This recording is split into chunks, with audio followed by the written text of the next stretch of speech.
Hello everyone, good morning. Good morning তো বলছি, কিন্তু সকালটা মোটেও ভালো ছিল না। ছেলের শরীরটা একটু খারাপ, তো আমরা বেরিয়ে পড়লাম ডক্টর দেখাতে ওকে নিয়ে।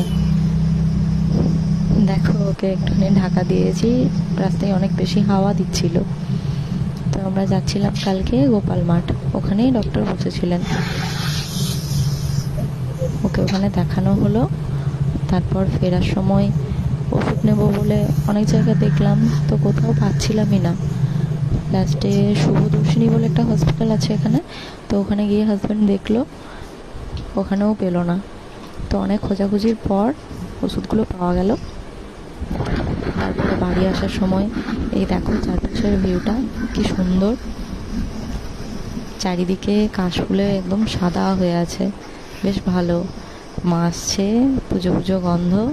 পুজোর টাইমে একটু ভালো থাকবো, দেখো ঠিক কিছু না কিছু একটা লেগেই থাকে। এই ছেলের শরীরটা খারাপ, এটা নিয়ে একটু ব্যস্ত। যাই হোক, ঠিক হয়ে যাবে। এই বাড়ির কাছাকাছি চলেই এসেছি। চলো, তোমাদের সাথে আবার পরে কথা হবে। টাটা।